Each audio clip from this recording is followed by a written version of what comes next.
Hi, this is Dr. Carl Goldkamp. If you're interested in learning about the ketogenic diet like I was, to save my own life, then this is probably the podcast for you. 8 years ago, I knew nothing about it. 6 years ago, it saved my life. 3 years ago, I started researching and talking with some of the authorities in the field and attending medical conferences about this to understand why and how keto so dramatically changed my and my wife's Judy's lives. The purpose of this podcast is to share our journey of discoveries with you in understanding how keto is so effective in improving so many different conditions, from obesity, epilepsy, diabetes, infertility, MS, Alzheimer's, heart disease, to name a few. So take a step away from all the hype you've probably heard and roll up your sleeves with me and join me weekly to explore this living miracle that anyone can access. We'll talk science, we'll talk food. We'll explore its history and evolution to today, which is that the sheer wonder of the ketogenic way of eating has changed untold number of lives, unlike anything before it. And in case I forget to mention it, please join our Facebook group, Keto Naturopath. Hi, welcome back to the next episode of the Keto Naturopath podcast. So today we're going to do something differently that we haven't done before. Primarily I mean me, that I haven't done before. And we're coming up on, 160. I think we're over 3 years. It just gets to be a blur. Sorry. Not that I don't pay attention. I'm going to share a little bit of my story, which I started way back when, and this podcast was about sharing information I've learned along the way, because I thought I kind of had a perhaps a little more enlightened, a little more educated, quote, big quotes around that. And as I learned things that I had thought I knew before, and I'm in alternative medicine, I'm a naturopath, an acupuncturist, Chinese herbalist, environmental medicine. These are all different certifications and programs and degrees and so on and so forth that I garnered, spent the money and the time to get because I thought they were very valuable, and they are. I have no regrets other than they were a small fortune. But you would think that would have been a great foundation from which to help myself, and or it would have been an assortment of colleagues that I could have gone to 8 years ago, to when I was in a crisis in 2012. My brother had just died. I'm going to tell you a little bit about that. My mother had just died before, and she was due. I mean, she was in her mid-90s. Everybody wants to live a few more decades, but I think she was ready to go. But I want to tell you basically about the work it took to get back to being healthy, and things that I had to change, both in terms of attitude, certainly in terms of knowledge, where I went to this. But I would say there's a few key concepts that you could probably apply in any particular situation.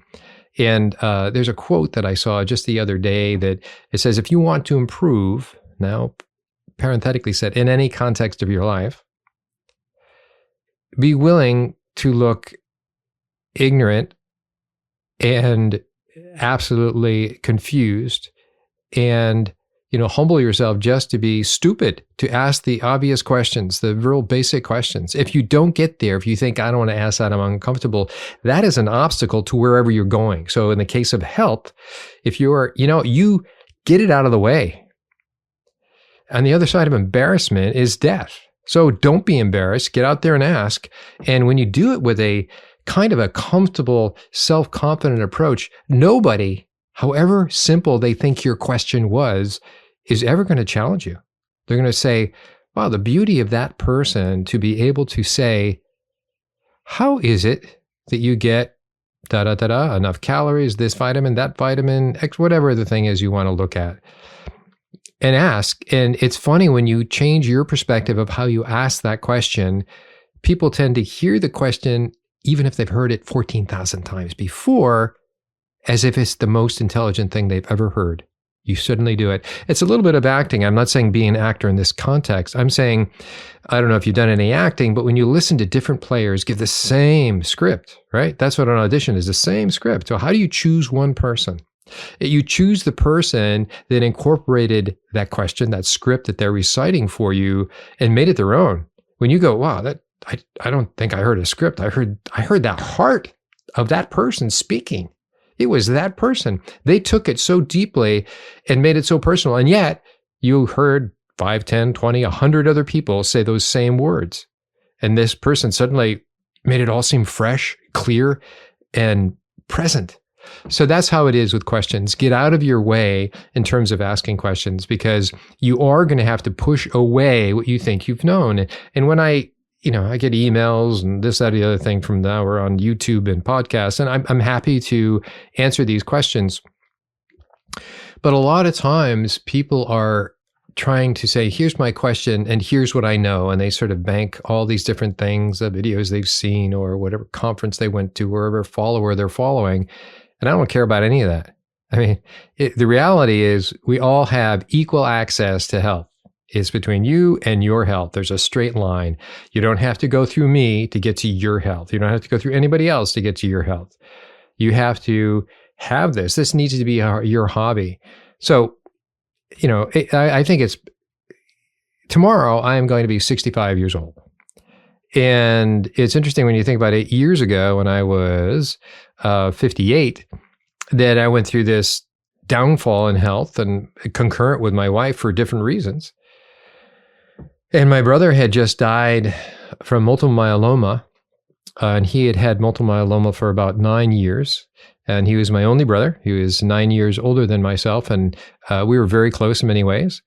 Had a lot of experiences together. I really looked up to him, and we had a good exchange. And he was the head of the criminal justice department at Temple University. He started the department. It became CJRI,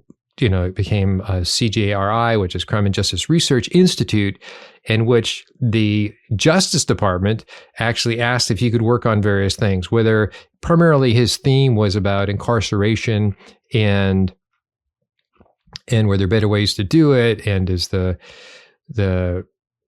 punishment fit the inmate, and so on and so forth. But there's a lot of research around that. So he built it up from nothing. And people that wanted to come to work with him in his department. Well, he started to get multiple myeloma, which is basically a blood disease. And so the first thing that you feel is an anemia. You feel winded. He was a big swimmer, and he found out he just couldn't quite finish his mile, at lunchtime, and it got to be progressively worse. So that was the beginning. But when I look at John, my brother, that I see that his fame, to a certain degree, was also his toxicity. It was hard to break from that. People wanted more of him, his writing. Could you write about this? Could you show up here? Could you talk to that? And of course, you want to have your career go forward, especially since it was him. He was the guy of the, I would say, the 80s and 90s and early 2000s that his research internationally were setting precedents in various courts and so on and so forth. So really nice. But it took him away from his own regard to his own health. And he was a former athlete, big swimmer through high school and college at Wesleyan. And it's interesting. That's how it goes, I think, worldwide in anybody's life. But I'll have to say, that's how it goes in the United States. As you get this success, it removes you from the day-to-day work that you have to do with you and your body to maintain, to keep, to get health. And once you start, your food diet changes off to the side. You don't work out as much. You may even have exposure to various drugs or certainly alcohol, and it sort of drifts away from you. And yet you're extolled to be one of the brightest and best of whatever field you're in, should you get to that level of acclaim. So it began a 9 years decline of him through multiple myeloma. And we worked together a lot, spreadsheets of his labs over times, what changed, the meds he was on, the latest research of the meds that were good and bad that I would have to give him as his little brother alternative doctor to, confront a specialist on blood dyscrasias, which is where myeloma, multiple myeloma, and leukemias fall into. Okay, so there's that. So after he had died in August, come November, actually September, my gut just started shutting down. So you can say it was cause and effect. I think it was, the background was a lot of financial stress. 2008 was still draining every penny from our any earnings that we ever had, and the world was kind of upside down for anybody who remembers that and in a similar situation. the stress was pretty much insurmountable, even though you think you got a handle on it. You got a handle on it. Yeah, you do. It just goes to some part of your body. So anyway, it all fell apart. And here I am come the end of November with the worst diagnosed case of Crohn's and ulcerated colitis in Lawrence Memorial Hospital in New London, Connecticut. So yeah, I had 90 days to try to make an improvement, and they put me on all these steroids. So that's where it began. And of course, and I wish I had a naturopathic trick or a protocol for this, that, or the other thing. Certainly we had this for Crohn's or that for ulcerative colitis, and hey, increase your microbiome. But I had to throw all that away because a lot of it, no pun intended, was crap. It was tweaking a little bit. And you can't tweak a wrong direction. You got to change the direction. And sometimes, and that's the thing about medicine, when people come in for your appointments, well, what they're about, not any great change. They want it to be tweaked. You do some labs, hopefully. And from those labs, you say, and the person's story, their history, and their exam, then you say, these are the things I would recommend. You can possibly give them the big story if you have enough time, but usually it's about what's the therapy that you're going to give them? What are you going to recommend? What is your therapeutic window? The things you recommend that they're willing to do that will make a change and a positive change in their life. That's a pretty skinny list, by the way. So for me, I couldn't find anybody that actually was very helpful. There wasn't any naturopaths that had this kind of crisis experience. They all had their tweaking. Oh, did you try this probiotic? Did you try that probiotic? You know what I find that works? It's like, oh man, I was so annoyed with the uselessness of a lot of my colleagues. By the way, the conventional medical doctors were no better. They were farther away. And some had,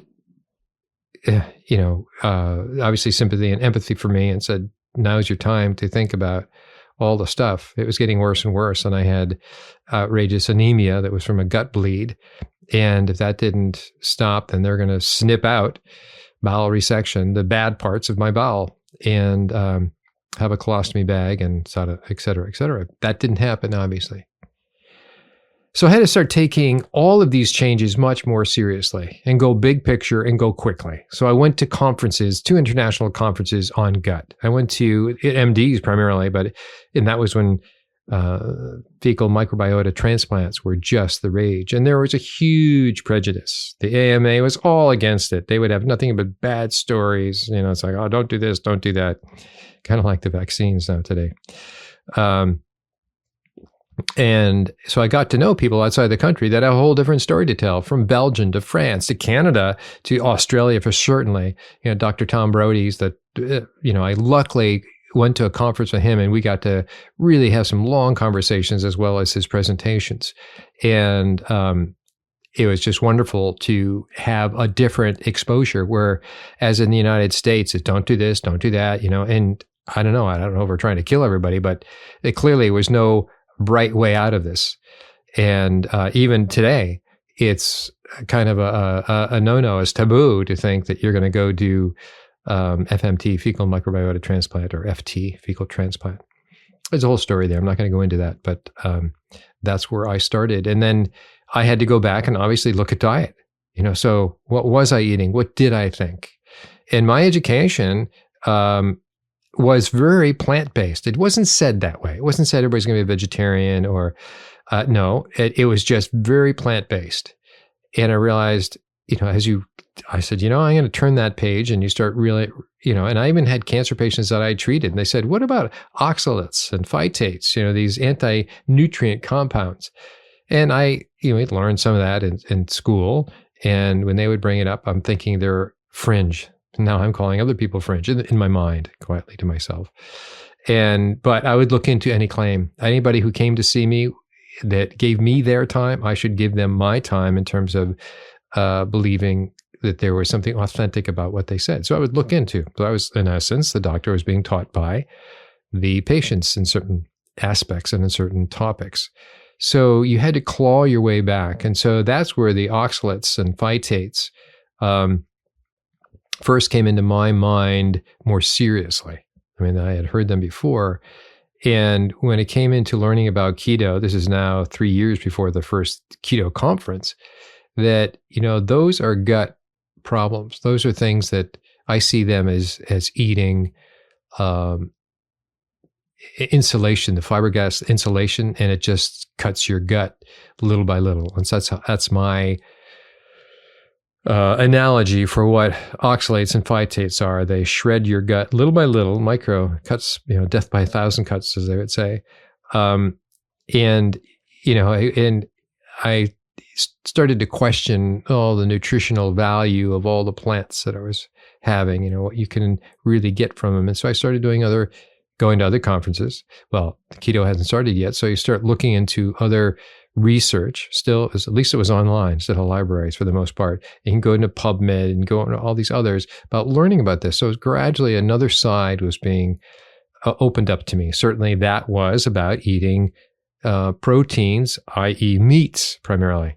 So back when I was practicing to say, protein, and we would probably usher out the rice protein or the pea protein as being in essence, it was the politically correct protein to have, right? Why was it the politically correct protein to have? Because somehow I couldn't say, go have a steak, trim off the fat, and that it was a really good source of protein. No, I actually was kind of mentally blocked by that. It's like, well, you're not going to just tell people to eat more fish and poultry and meat, are you? I was like, because we were never taught that. And now this is exactly what I'm proposing, by the way. This is what I do now. I mean, it is kind of the quintessential life has been reduced down to primarily what I just said on a protein sparing modified fast, which is pretty much my shtick now. Fat sources of protein, lean sources of protein, nearly nothing in the way of carbs, nearly nothing in the way of veggies. And life has been spectacularly splendid. Really, I feel I can go back to my high school class.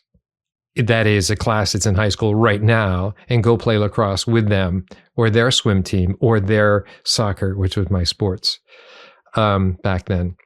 And so it's been a real change of how you don't have to feel older or get older. It's not just about biological age. You go, I don't think. I'm talking about there's things you can do to preserve muscle mass, and that preserves a lot of other things. That was never taught to us. I would think that would be high up there. That would be, we talked about physiology, of course, and so on and so forth. Energy was burned and so on. Never that.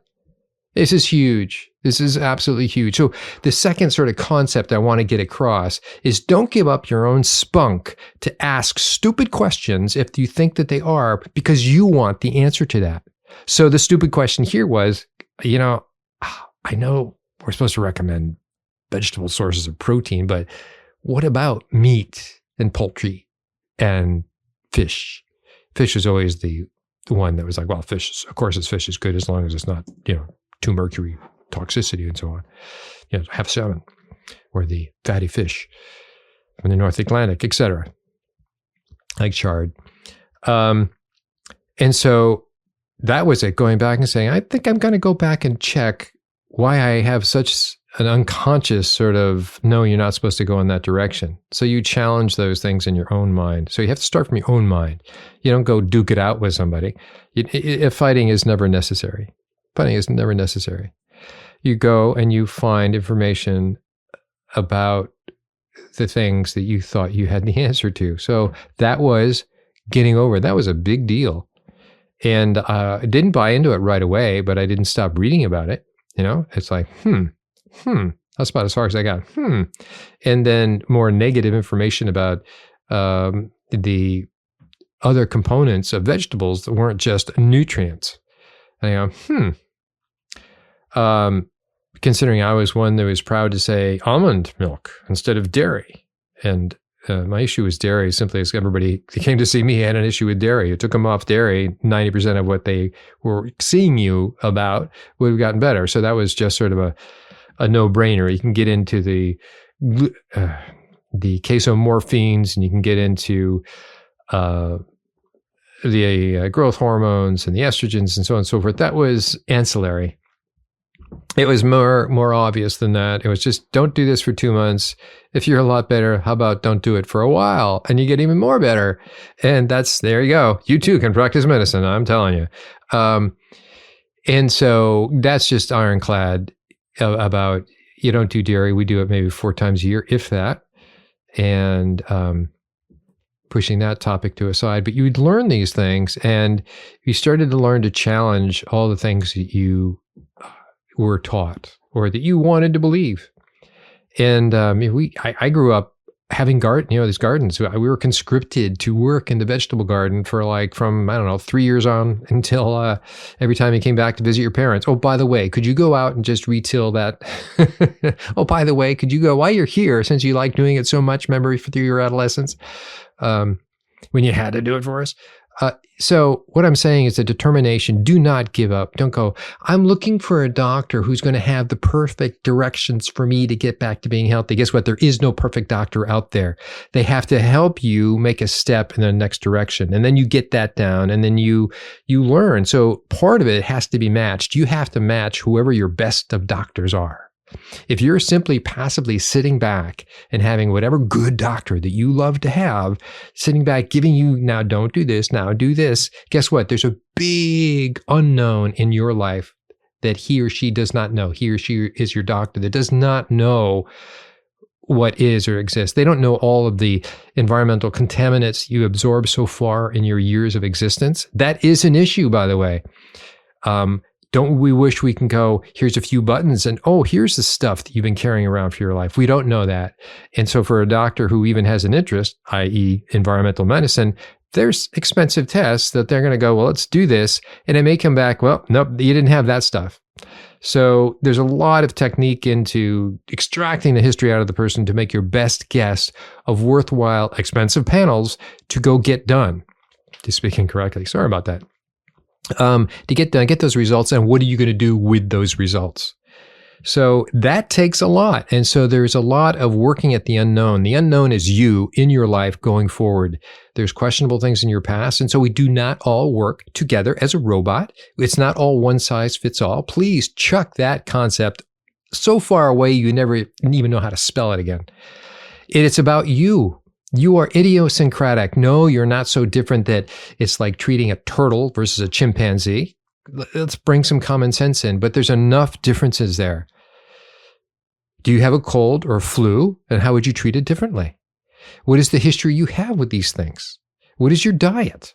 And of course, what are your labs? Labs have to be something there. No, 400 years ago, we didn't have labs and we had to do it strictly on physical exams. Well, times have changed. So let's not play... unless you live in some cabin far up in the mountains and you grow your own food, we are all have to be processed, examined a little bit differently than we've ever had to do before. So don't give up on that it's not possible. So let's say you had an autoimmune disorder, Hashimoto's thyroiditis, let's say multiple sclerosis, let's say you had Parkinson's. You still need to pull in things that you can do. Some of those are obviously worse than others, but there's ways to ameliorate unless something has been really damaged. I mean, there's amazing things I've seen in Parkinson's, certainly amazing things I've seen in multiple sclerosis, but most people, when they get such a diagnosis, they button up. It becomes their excuse for the rest of their life. And that is something that's really hard to believe. When you see it, oh, I can't do that. I got multiple sclerosis. Well, maybe you ought to focus on how to improve your multiple sclerosis so you can do this thing that you wanted to do. Maybe it's go play golf. Maybe it's I don't know what it is. But to accept the diagnosis, even if it was given to you truthfully, in a humble way, I'm not saying you were misdiagnosed. I'm saying at a time and point, maybe that was the best diagnosis, the best understanding of you that anybody's ever seen, and therefore you earned that particular diagnosis. It doesn't stay you for the rest of your life. You know, we only have so much time on this earth. And when we're younger, we don't have a concept of there's not a foreverness. But I think you have something bad happen to you or bad happen to people that are close to you, like losses. You tend to realize that, and you ask all these questions that people ask, what is life for? What am I going to do tomorrow that makes me appreciate that life? You know, why am I here? All these things, but they all come together to give you you. And you owe yourself not a surrender to a diagnosis, but you owe yourself the spirit of over that next little hill, however small that hill may be, is something really pretty interesting that only you can appreciate and know about. There's a treasure on the other side of that hill for you. And that's why it pays for you to pull it together, learn, always be learning about yourself and asking these questions. Your questions are going to get better as you ask them about health, about anything. One ability, and here's another concept, one ability that really is for you to survive is your ability to ask questions that are both A, important to you, but also coherent so somebody else can understand it as well. You think that I just said something really obvious. No, I ask a lot of incoherent questions that I have to go shut up for a second and then reword my question. So I'm looking back at me to say, you need to think about the question, but as you do this, the quality of your questions becomes better and better. And I would say, this is a quote from me, the quality, your ability to ask questions, your ability to ask questions determines the quality of your life forever. It gets better. It's like research papers. You do a research paper and you get a conclusion. Maybe it was the one you were looking for, but guess what? That spawns another question. Your question gets a little better. It's not as general as it was in that first research. It gets a little better. And so you go on to a really refined or enlightened or greater detailed or better articulated way of looking at everything as you're looking at, looking for, at, wanting to get. So, and there's going to be a lot of concepts in health, especially now today with all this marketing that you're going to think that is legitimate, that it is not. It's hyped to sell you products. And the problem is, I don't have a problem with that per se, but I have a problem that people can't differentiate between what is actually honest, good research and what is marketed, misrepresented. Call it misinformation, but yeah, they just give you the half the truth. It's called lying by omission. It sounds good. They didn't tell you the other half or the other 99%. So it really is hard. Marketing is very clever. We're living in the era of, do you call it good, effective marketing? And so you have to push ahead. You have to hold on, and you have to know there's work involved. So at some point we come under the tutelage of our parents, right? We're kids. They do all the hard work for us. You know, they put the food on the table and they tell what we got to be. And maybe if they had some sort of physical education, they would be encouraging us to be somewhat physical as well. And it goes on. But at some point they disappear. You move out or they die or something, or maybe you didn't have them to start with. You have to start putting these things together in your own life. It is absolutely your responsibility. If you find an enlightened doctor, it will probably be one of a few that you will have for your life, or at least a reference to go back and say, hey, I'm just sitting in line. What do you think about this? Can you refer me to somebody? That's a good relationship. That person is not going to be the be all and end all. You know, like, oh my gosh, I'm glad I found you. You're going to be everything. And they're going to tell you all the other doctors that didn't say what that person said.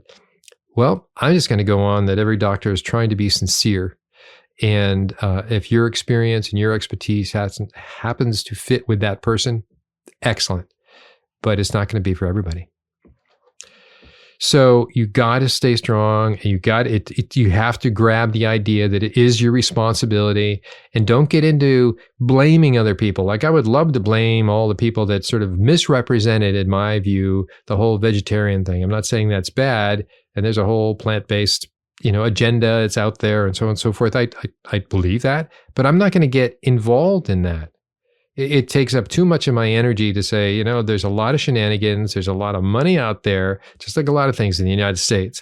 There's a lot of money behind it. They're either going to misinform your audience, your people that patients, if you're the doctor kind of thing. And so it's going to make it confusing, these people. And people are going to be pissed off because they're confused by the time they come to you.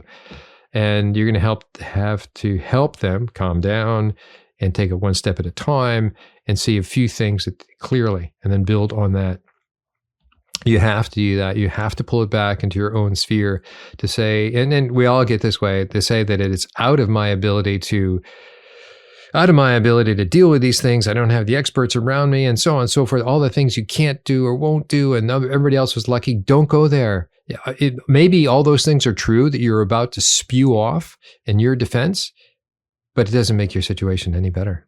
It doesn't make your situation any better. You have to go forward in spite of all those things and make it the best deal you got, right? Best deal you got is the life you have right now. The best deal you got. Take care of that. You have to take care of it. Somebody gave you a great car. It's up to you to take care of it. Really, it is. And that's how you have to look at it. In one way, it's part mechanical, and one way you can say it's part spiritual. But I've seen a lot of people just lost in the spiritual aspect and just don't want to get in physical. You know, they are obviously want to stay on their own little bubble for whatever reason, however they got there. And this is sort of an adult way of looking at things. It's hard to give this message to kids because they go, yeah. And it's like, life is too long sometimes to be able to see that there's a finite limitation to certain aspects, finite limitation to time, if you believe that, right? At some point, you're not going to be here. So there's a finite limitation. But that limit actually makes us appreciate a lot of these things that we'd be grumpy about permanently and always. There's a lot to be grumpy about, to be angry about, to be mad about, but we have to choose to walk around that and see what we can do. So the work to get here was me concept after concept. I want to read a little story that I got posted in our Facebook group that I asked that I wanted to read this because it really represents the people getting in your face with misinformation that I think might be actually well-intended, but they're giving you wrong information. So let me just read this to you. This is a post. So recently my wife was referred to a nutritionist to help her with her weight and health. In her assessment, the nutritionist noted that some of the obstacles to success included her husband's adherence to fad diets like keto and my wife's internet research into insulin resistance and diet. Her recommendation for daily micronutrients were 75 grams of fat, 50 grams carbohydrates, 170 grams, and only, I'm assuming that's protein, and only 1 to 3 eggs per week were on the menu. She also recommended, this is the nutritionist, that we rearrange our kitchens so that certain foods were visible when we entered that room, and that if we go out to eat, to sit as far away from the kitchen or the buffet as possible. This is the person posting saying, this is the uphill battle you face when you're sent to see someone who's dogmatic in their approach and hasn't evolved from their chosen field. While our family doctor is very progressive herself, some in their medical professions are irked by patients who educate themselves and take the lead in getting their health on the right path. And he says, this is just an example of the hoops we have to jump through. So that's exactly right. That's the voice I want to really amp up. It is on you, and you do need to be self-educated. And sorry if you're going to piss off various doctors. We'd like to still, all of us, when I go see my doctor, I realize I just use him to get to, for instance, I'm in North Carolina. He has to prescribe me the Freestyle Libre. I can't prescribe it myself. I can prescribe it for other people in other states, especially Connecticut. That's just how the United States is, kind of mixed up. So if I keep a friendly attitude and exchange, then there's some good that can come out of it. So this is kind of the walk that we have to do. So I see this particular podcast right now as something very, very important. Don't lie down and be looking for, hey, maybe you can take one more supplement. So for instance, I just did a video on berberine and berberine's really popular and it's incredibly researched more than anything else. And I go into that, but people will like say, if it's a 20-minute video, they'll watch maybe way under 10 minutes. And they'll assume, since berberine's in the title, that I'm recommending berberine to everybody. No, I wasn't. I was saying, this is what it does, and this is why you've heard it, and isn't this interesting? And now I put in some labs to say, this is a person who's actually been on it, so I can now measure what it does. Most people don't have that lab experience. But I'm not saying go out and take something. So sometimes the healthiest thing you can do is to do nothing, is to do not take supplements, to do not take that next new thing. So do you need berberine? No, you don't need berberine. I have no desire to go out and have it. I think that, but other people are that way. And so I do recommend various supplements for a certain period of time, and then don't. Try to be as close to nothing as possible. And then have your labs. I'm a big lab person. Let the labs, for the most part, and your own story present what needs to be presented. And from that set of data, you get the idea of what you should do. But don't go, your health isn't going to be improved by the one new thing. Unless you are living in an environmentally toxic situation and you are unaware of it, we're talking about air and water and food, and you are totally unaware of it, then, labs will at least say something's going on here. So it'll at least put you on to something. But apart from those toxic environments that one might be living in, is that very few people are that extreme in their situation, unless they do have the cancer and so on and so forth right now. But for most of us, we're in neither of those situations. And so just pulling back and having the clean water and the clean whole food, unprocessed food is a big step forward, and your body tends to rebound.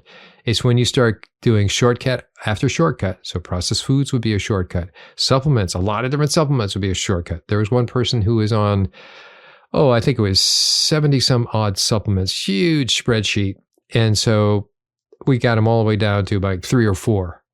And so suddenly look at all the money he had. A few companies must have gone bankrupt on that. But it simplified his life and gave him more time to do things that he would like to do. So I know this is kind of a shot in the arm sort of thing, but tomorrow I'm 65. I'm looking back. My brother died just shy of his 64th birthday. And I remember that was about 9 years ago. And I looked forward from my eyes of 58, 57 to what a 64-year-old looked like. I feel I'm a lot healthier than he was. And my dad died at 71, and he was born with rheumatic heart disease.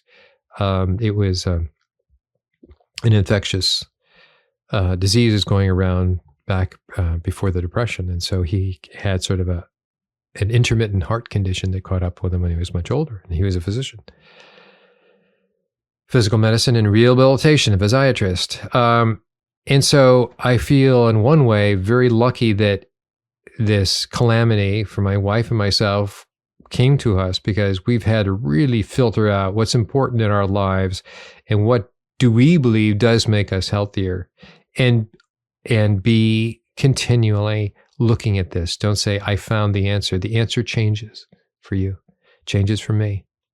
We're still, now I'm at the heart of protein sparing modified fast. Do you believe it? That's a far cry from 8 years ago, wondering if maybe it's okay to eat more animal meat. Okay, so I hope this is a good shot in the arm. I wish the best health for you, and may next year be brilliant, and my year be brilliant as well. We can have them together. Take care. Bye-bye. Hi, this is Dr. Goldkamp again for a brief reminder of something I completely forget to do at the end of every episode. You've heard me talk long enough in many different episodes, but what I would love you to do, and many of you have already done this, I just want to reinforce this particular behavior, which is to send me your questions. Send me your questions on anything you have about keto. If there's something that I don't know, I will look it up. And if it's something that intrigues me, I will probably make an episode, a podcast about that particular topic. So what you need to do is to send me your questions at drgoldkamp@ketonaturopath.com. So that's DRGOLDKAMP at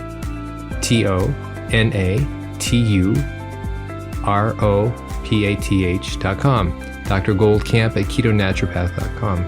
Feel free to join our Facebook group, which is also ketonaturopath.com. That's been growing lately. You also have to answer a questionnaire should you choose to join.